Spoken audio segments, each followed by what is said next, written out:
po. So, yun lang po. Yun po, pagkatapos nga i-ready nyo yung QR code nyo, ipapakita nyo po sa kanila yon. So, meron po silang scan doon. I-scan po nila yung QR code. Tapos, lalagyan po ng barcode yung passport nyo. Tapos, bibigyan kayo ng barcode. Yun po yung magiging parang yung code nyo para dun sa swab test. So, pagdating nyo po dun sa swab test mismo, ihingin po sa inyo yung code na yun, yung barcode na yun. So, wag niyo pong iwawala yun kasi yun po yung bago kayo swab test, hihingin po nila yun doon sa may window. Hihingin po nila yun, tapos tsaka po nila kayo isa-swab test. So, ayun po, yung experience ko lang po sa swab test kanina,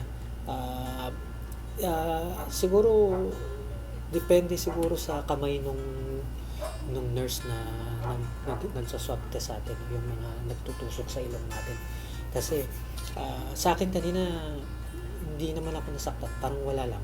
Para bang may dumaan lang siya na konting lamig dun sa ilong, tapos wala na, parang yun. So, yung iba nakikita ko dun sa mga mukha nila pagka sinaswab test sila, parang nakikita mo sa mukha nila na parang very painful. Pero sa akin hindi naman, parang ganun ko lang kanina yung ilong ko eh. Tapos yun, parang wala lang.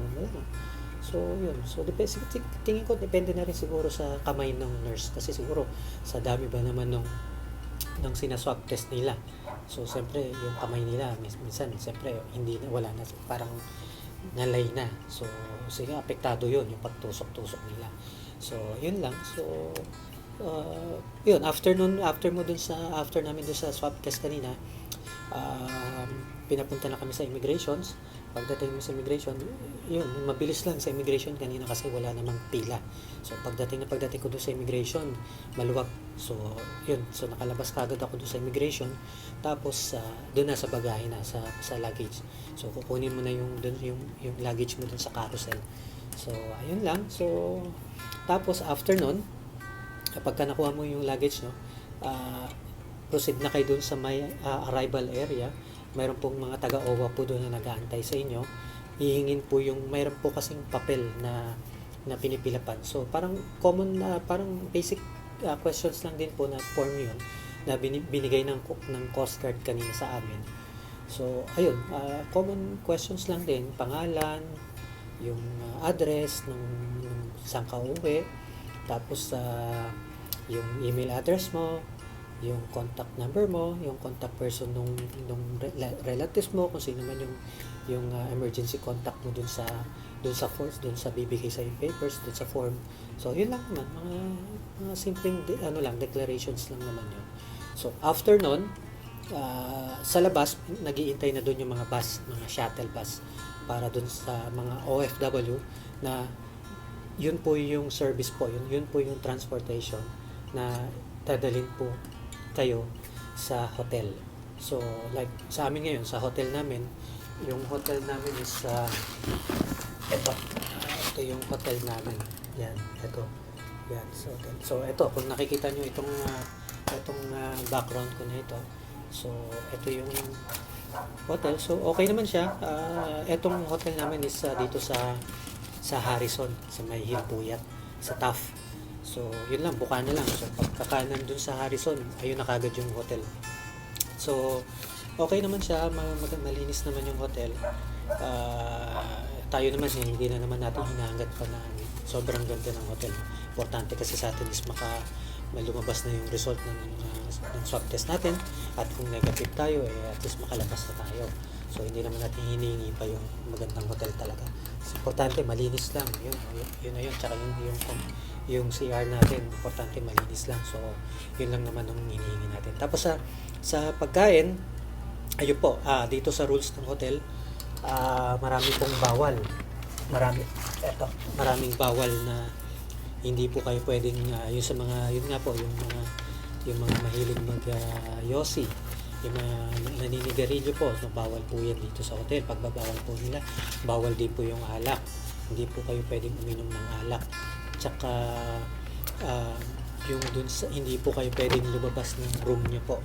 Bawal po yun. Hindi po kayo pwedeng pag-alagala po, o kaya bababa po kayo dun sa ground floor, or halimbawa kung may kailangan po kayo, tapos bababa po kayo doon sa ground floor, hindi po pwede yun. So yun po yung pinaka strict, napaka-strict nila sa ganyan. So pagka nahuli po kayo ng ganun, so maaari pong baka mas lalo po kayong tumagal pa dito sa hotel. So ayun, so yun lang po, wag po kayong masyadong pasaway, o wag na po kayong pasaway. At ayun din po, yung sa food naman po, doon pa lang po sa airport, yung bago po kayo sumakay ng shuttle bus sa transportation natin papuntang hotel, meron po ang OWA na binibigay na lunch, parang meal, siguro parang lunch meal lang siya. So chicken, yung kanina binigay nila sa amin is yung fried chicken. So okay na, pwede naman, at least papaano lang ng gutom. Kasi talagang sa dami ng mahaba ng proseso sa loob ng airport kanina, paglabas mo talagang gutom na gutom ka. So at least yun, at least naampawan. Kumbaga parang ano ba yung tawag yun? Parang na ano yung tiyan mo, no? Nalagyan din kahit paano yung tiyan mo, yung pagkain ng tiyan mo. Tapos yun, pagdating dito sa hotel, dito kami natagalan sa hotel, sa baba. Siguro halos 1 oras kami doon sa loob ng bus. Kasi marami kasing batch na una sa amin. So kami yata yung pangalawa sa huli. Siguro mga 5 o 4 na bus. So ang tagal din ng proseso, ibababa yung mga bagay. So ang tagal namin naghintay sa loob ng bus. So yun, so kung tayo gutom na, so kung pagka umalis po kayo dun sa lugar niyo po, like kung saan po kayong bansa na manggagaling, I suggest na magdala po kayo ng pagkain or yung snack nyo or biscuit para po hindi po kayo gutumin, kasi talagang magugutom po talaga kayo. So lalo na po pag matagal po yung proseso. So ayan po, hanggat sa yun po, pagka pasok po namin dito sa hotel, brief lang po nila kami, binigyan po nila kami ng ganito, yung papel na to. Ito lang naman, rules lang naman ng hotel. So bawal din po palang magpabili. Hindi po kayo pwedeng magpabili sa mga yung order po kayo. Hindi po pwede yun, na pagkain po galing sa labas, bawal po. So meron po silang parang canteen or convenience store sa baba, which is parang sa hotel din yata yun. Hotel din yung mayari, so sa kanila po kayo bibili. So pag may umakyat po na yung mga staff po dito sa hotel, pwede po kayo magpasuyo sa kanila na magpapabili po kayo. Yun. So yun po, like yung sa case ko, nagpabili ako yung mga noodles cup, yung mga cup noodles na yan, nagpabili ako sa kanya sa baba. So yun lang. So at least kasi hindi namin kasi alam kung ano oras nila i-deliver yung food, yung free food na para sa amin mga OFW na binigay po ng OWA. Hindi po namin alam kung ano oras po nila ibibigay yung mga pagkain yun. Like for example, yung ngayon dinner. So medyo pagdating namin dito, ano oras na nila inakyat yung dinner namin. So eto yung dinner na meron silang dinner dito. So eto, adobo naman ito, chicken adobo. So ayan, so meal lang talaga siya.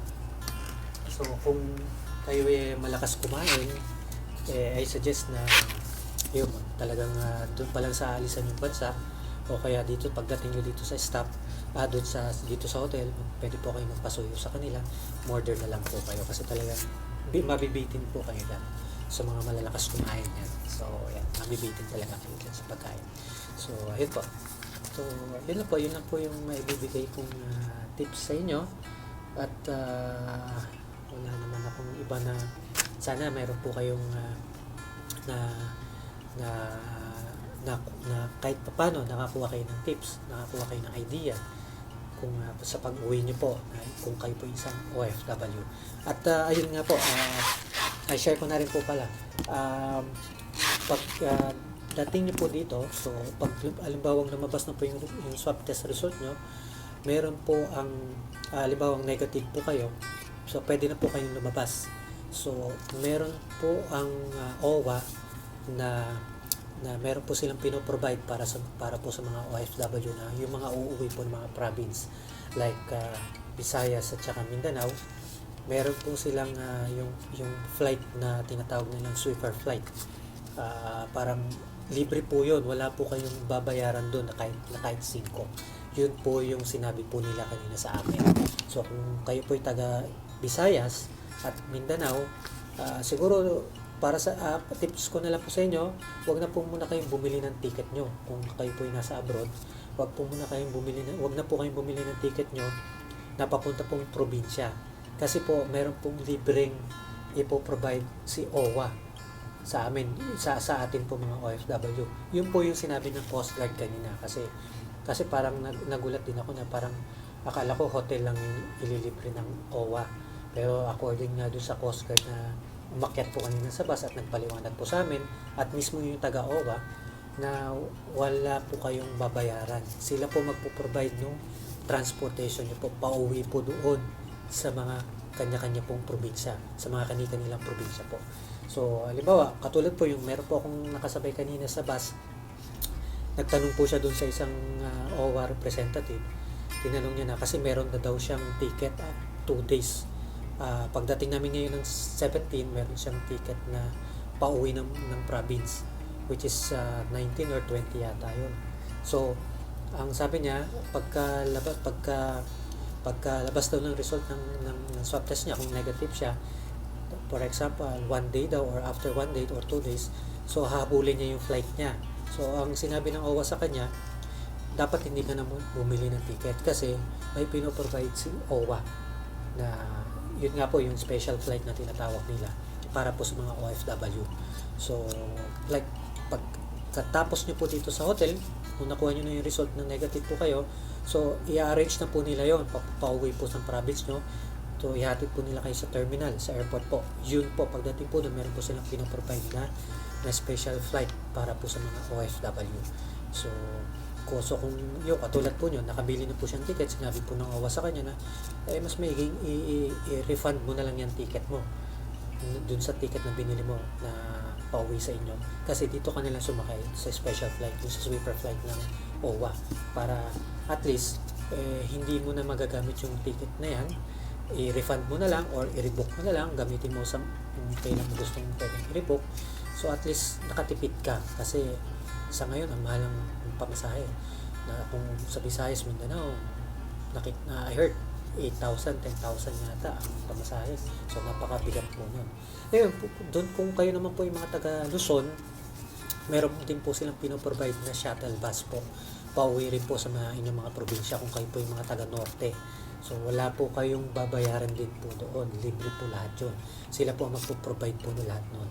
Ngayon, kung halimbawa pong susunduin po kayo ng mga kamag-anak nyo, pwede naman po kayong sunduin dito sa hotel. Yun nga lang po, meron po silang oras. So, dito po sa hotel namin, ang sabi po sa amin kanina ng OWA, pwede po kayong sunduin ng alas 8 ng umaga hanggang alas 6 po ng gabi.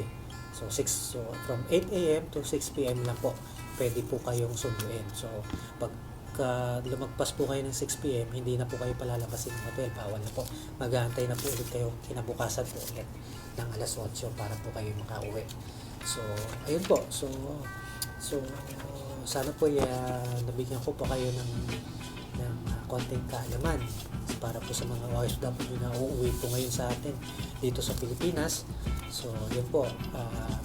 Sana makompleto nyo po at yung mga tips na binibigay ko po sa inyo, especially doon sa aeroplano, kailangan po nasa front seat po kayo or kaya kahit po medyo harap-harapan po ng konti para po makalabas po kayo kaagad.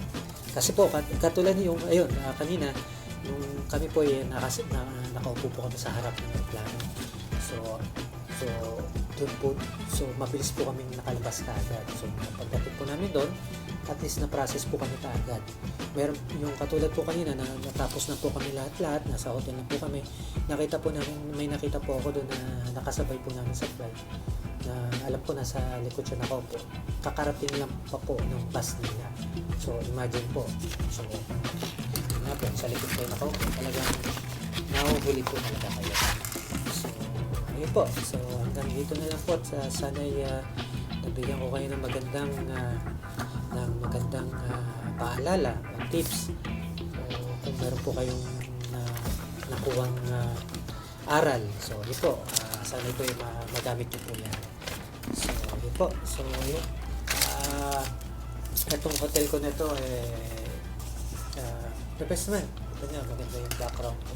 So, yun. So, dun sa family ko na nasa province.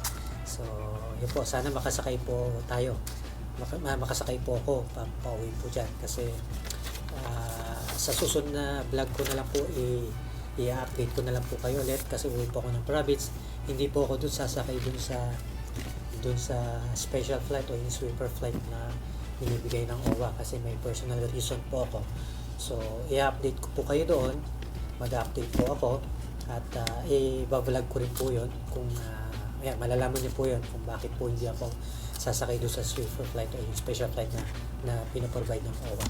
So, yun po. Sana po wag niyo pong kalimutan na i-subscribe yung channel ko. I-click niyo po yung like and yung bell button po. And wag niyo na rin po kalimutan mag-comment kung gusto niyo po mag-comment.